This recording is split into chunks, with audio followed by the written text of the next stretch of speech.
और मैं बताता 10 में से 10।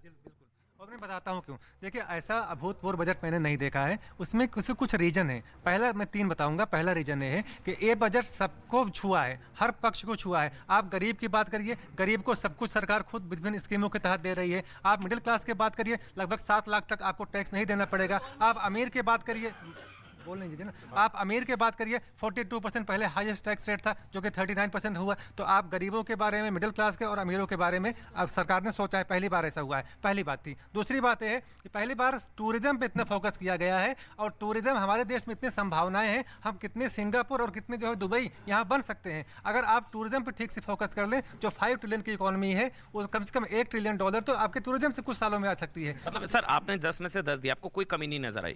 कुछ भी बेहतर की उम्मीद नहीं थी? मतलब परफेक्ट था। परफेक्ट है। और तीसरी बात है कि जो कैपेक्स पर इतना ज्यादा एक्सपेंस किया गया है, वो एक जो है 10.5 लाख करोड़ के आसपास हो गया है। तो अगर आप इंफ्रास्ट्रक्चर पर फोकस कर रहे हो, आप टूरिज्म के ऊपर फोकस करने जा रहे हो, आप अमीर गरीब और मिडिल क्लास सबके ऊपर आपने फोकस किया है। इससे बेहतर तो महिलाओं के बारे में बात करें, किसानों के बारे में बात करें। अब 40 सेकंड रखेंगे, 40 सेकंड। हाँ जी, सेंसेक्स 1100 पॉइंट अप है। तो शेयर मार्केट ने क्लियरली थम्स अप दिया है। शेयर मार्केट जो इकोनॉमी का एक इंडिकेटर है, क्लियरली थम्स अप दे रहा है, क्लियरली सैल्यूट दे रहा है। आकाश उत्साहित है, वैसे ही देश के विकास भी उत्साह में। अशोक जी स्तब्ध तो नहीं है ना सर? ये बात सुन के मैं स्तब्ध हूँ कि शेयर मार्केट इंडिकेटर है। हमारे यहाँ शेयर मार्केट कई बार सिर्फ फॉरेन इन्वेस्टर्स की वजह से ऊपर चला है। मैं ये मानता नहीं। 81 करोड़ लोग आज भीख मांग के खाना खा रहे हैं, और उसके बाद आप शेयर मार्केट का 1100 का इंडेक्स बताते हो कि देश का इंडेक्स है। जब बाजार डूब जाता है तो कहते हैं ना अर्थव्यवस्था डूब गई। नहीं, अर्थव्यवस्था बिल्कुल नहीं डूबती, कोई फर्क नहीं पड़ता। बाजार आप नहीं कहते सर, मतलब सट्टोरियों को फर्क पड़ता है, और ये सट्टा खेलने वालों का हो गया होगा। ये बजट ठीक है। एक इंपॉर्टेंट बात, इनकम, एक मिनट आकाश जी, 1 मिनट का इंडिकेटर है। ऐसे कैसे दुनिया मानती है कि स्टॉक मार्केट इकोनॉमी का इंडिकेटर है। स्टॉक मार्केट कब बढ़ती है? जब इकोनॉमी जो है तरक्की करती है, तेजी में आती है, कंपनियों को मुनाफे बढ़ते हैं। स्टॉक मार्केट में आज 2 लाख रुपए कमाने वाला भी जो है पैसा लगाता है। स्टॉक मार्केट में दुनिया भर के इन्वेस्टर्स लगा रहे हैं। और स्टॉक मार्केट में नंबर दे रहे थे नंबर। अभी तक 10 में से 9.5, 10 में से 10 सर। एक इंपॉर्टेंट बात, एक इंपॉर्टेंट बात जो रह गई अभी सब ध्यान में लानी चाहिए कि एमएसएमई को लेकर एक बदलाव किया गया है इनकम टैक्स के माध्यम से, कि जो मेरा खर्चा एमएसएमई को देना है किसी ने, वो तभी अलाउ होगा पेमेंट बेसिस पे। यानी कि मैं एक बिजनेसमैन हूं, मैं एक कंपनी हूं, मैंने एमएसएमई से कुछ माल खरीदा और उसको मुझे पेमेंट करनी है। वो पेमेंट तभी अलाउ होगी इनकम टैक्स में अगर आप पेमेंट हो जाएगी, क्रेडिट पे नहीं होगा अलाउ। यानी कि जो एमएसएमई की पेमेंट डूबती थी, उसको बचाने का तरीका ढूंढा गया। अब नंबर दे दीजिए सर, 10 में से कितना? हाईलाइट दे रहा हूं आपको। नंबर दीजिए ना आपके हिसाब से। मतलब सारे चल रहे हैं 10 में से 9.5, 10 में। मेरी बात तो सुनिए। देखिए सबसे अच्छा, good, very good, excellent. Good.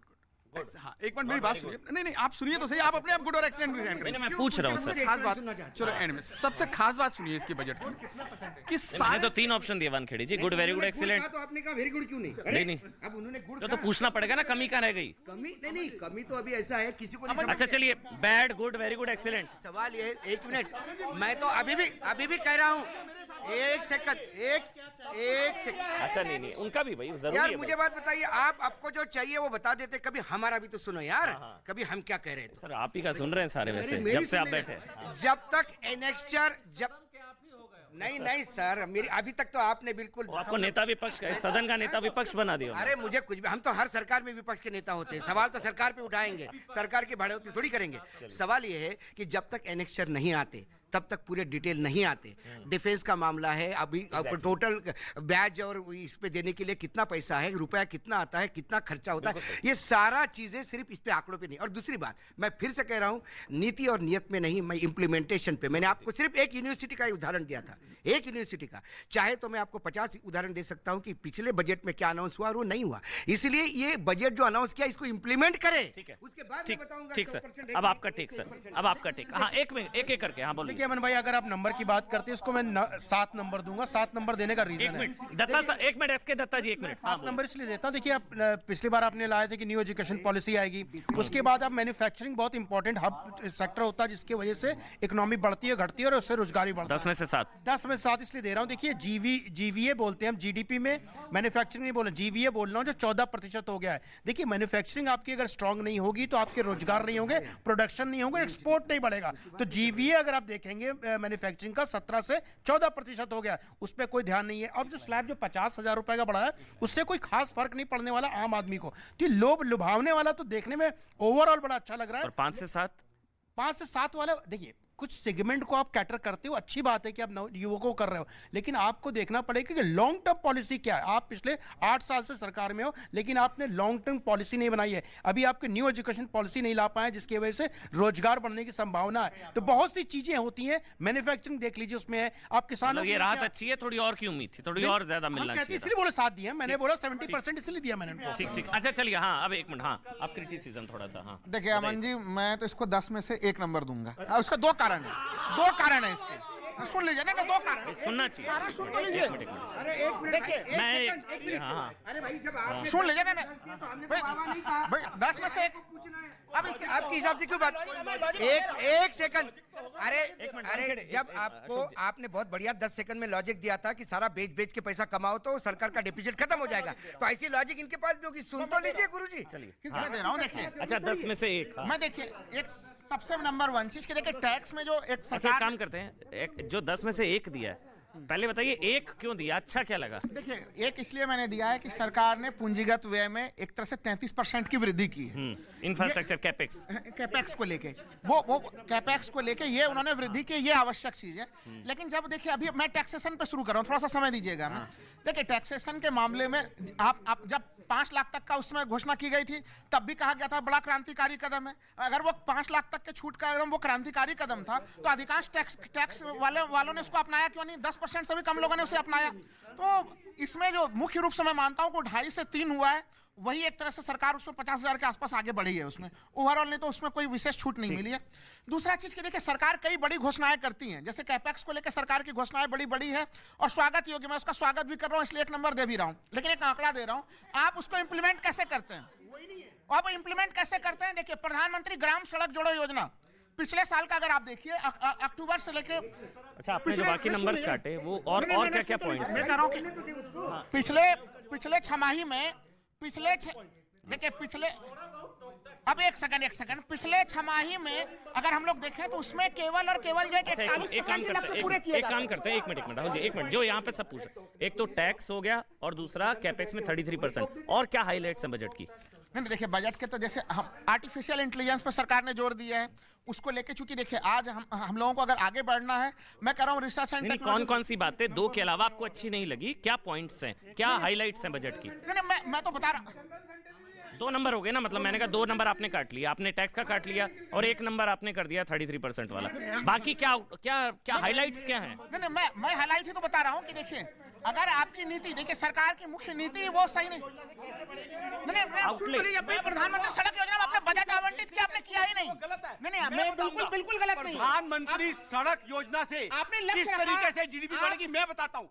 प्रधानमंत्री सड़क योजना कौन बनाएगा? एक मिनट, अच्छा बिना एक मिनट ऐसे नहीं, एक मिनट, अच्छा हाँ एक मिनट देखिए मैं कह रहा हूँ कि प्रधानमंत्री सड़क ग्राम जोड़ो सड़क योजना के लिए जो लक्ष्य रखा गया था उस लक्ष्य को केवल 41% ही पूरा किया जा सका। आप अगर इम्प्लीमेंट करेंगे चीजें को इम्प्लीमेंट करेंगे तब तो स्वागत ही होगी कदम में। चलिए ठीक है, हाँ ठीक है, एक मिनट एक एक करके हाँ प्लीज एक। देखिए मिडिल क्लास को, सैलरीड क्लास को राहत है, ये तो क्लियर है, लेकिन जब सब गरीबों की सब्सिडी की बात होती है सब पूछते कहां से आएगा। टैक्स में अगर गिरावट आई है तो इसका मतलब है कि रेवेन्यू डेफिसिट होगा, तो उसकी पूर्ति कहां से होगी? ये पूरा बजट देख के पता चलेगा कि कौन से एलोकेशंस को कम किया गया है। तो जब तक एजुकेशन, हेल्थ और डिफेंस और तमाम चीजों का पता नहीं चलेगा। दूसरी बात ये है कि जो मैं कॉर्पोरेट बेलआउट्स का पॉइंट बोल रही थी वो इसमें पूरा प्रूव होता है जब बोला गया कि काफी डीक्रिमिनलाइजेशन क्लॉजेस और लॉसेस को कैसे कैरी फॉरवर्ड किया जाएगा। इस पे कई सारे उन्होंने पॉइंट्स बोले हैं जिस पे अभी और पढ़कर पता चलेगा। तो कहीं ना कहीं default basically 39,000 compliances reduce for industry. नहीं उन्होंने बोला था not just for startups but बहुत सारे ऐसे कॉर्पोरेट्स हैं जिनके लॉसेस को कैरी फॉरवर्ड किया जाएगा और डीक्रिमिनलाइज किया जाएगा। तो इसमें भी देखने को मिलेगा कि भाई एनपीएस की कहीं ना कहीं संभावना बढ़ रही है इस तरीके से। तो डिफॉल्ट इतना स्पेस था सरकार के पास। देखिए अमन जी, अब मैं एसेंस की बात करूंगा, जनरल स्टेटमेंट बहुत हो गए। कैपेक्स 33% एनहेंसमेंट हुई है, उसमें स्पेशली 4 सेक्टर्स को पहले टच किया था।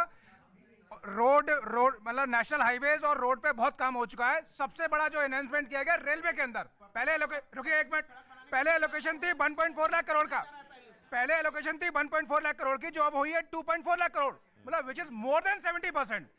सबसे और इंटरेस्टिंग, पहले जो फिजिकल डिफिसिट था 6.4% का, उसको टारगेट रखा 5.9। तो कैपेक्स भी बढ़ा रही है गवर्नमेंट। मिडिल, अरे यार तो होगा कि मतलब एक दिन में अल्लाह दिन का चिराग होता है क्या? किस तरह लेमन जैसी बातें कर रहे हो आप जो भैया? तो एग्जैक्टली मेरा सवाल ये, तो वो कहाँ से आपका डेफिसिट कहाँ से पूर्ति हो रही है अगर टैक्सेस भी कम हो गए हैं? मैं दे रहा जवाब, मैं दे रहा जवाब। मैंने जरा सुनिए, आराम से सुनिए। किसी भी अर्थव्यवस्था को जो चार चीजें प्रभावित करती हैं। मैंने कहा कंजप्शन हो गया, गवर्नमेंट स्पेंडिंग हो गई, नेट एक्सपोर्ट हो गया और आपका इन्वेस्टमेंट हो गया। चलिए एक मिनट हिमांशु, एक मिनट टैक्स एक्सपर्ट है, उनको समझाना बहुत जरूरी। बताइए हिमांशु जी, आपसे यही उम्मीद थी, कितना फायदा कितना नुकसान, इतना ही स्पेस था सरकार के पास? मेरी जस्ट 2 कमेंट्स है और 60 सेकेंड्स मेरे को टाइम दीजिएगा। प्लीज। मैंने सुबह को भी बोला था कि जो प्रेडिक्शन की थी कि बेसिक एग्जम्पशन लिमिट नहीं बढ़ेगी, रिबेट जो है 87A के वहाँ पर बढ़ेगी, तो 5 से 7 वहाँ हुआ है। यस, मेरे जो मैक्रो इकोनॉमिक पॉइंट है, हम टैक्स पे फोकस कर रहे हैं, टैक्स है इनकम के ऊपर में, तो इनकम बढ़ाने का क्या जरिया है? आज आप अगर इंडिया के अंदर में जो हमारा लॉजिस्टिक्स कॉस्ट है, हमारा 13 से 14% लॉजिस्टिक्स कॉस्ट है business of doing India, globally ये एवरेज है 6%। ये जो डिफरेंस है 8%, उसके अंदर में गवर्नमेंट ने प्रोडक्शन लिंक्ड इंसेंटिव्स करी है और एक डिमांड भी है कि एक्स्ट्रा सेक्टर्स को उस पर लाया जाए। आज हम गति शक्ति के प्रोजेक्ट्स देख रहे हैं, आज हम Sagarmala, Bharatmala, national expressway, port, airport सब कुछ देख रहे हैं। ये सब इंप्लीमेंट होगा नेक्स्ट 2 साल के अंदर। गडकरी जी ने कहा है कि हम ये सब इंप्लीमेंट करेंगे और वो जो है वो कहते हैं, वो करके दिखाते हैं। तो ये जो इंफ्रास्ट्रक्चर के माध्यम से और हायर केपेक्स के माध्यम से ये logistics cost lower single digit में आएगी 8 से 9%। और ये जो 6% और 8% का जो डिफरेंस है, ये हमारा इंडिया का ट्रस्ट और क्रेडिबिलिटी प्रीमियम है। और ये ट्रस्ट और credibility premium is a long term cheapness. हम 6% तो अचीव नहीं कर पाएंगे, लेकिन 8% भी अचीव करें। आज हमने जो कोरोना काल में किया है, इंडिया फॉर, मैंने नहीं देखा इस तरह का चीट, इस तरह का क्रिमिनल माइंड पूरे जेल स्टाफ को ब्राइब कर देगा। मैं सोच भी नहीं सकता था।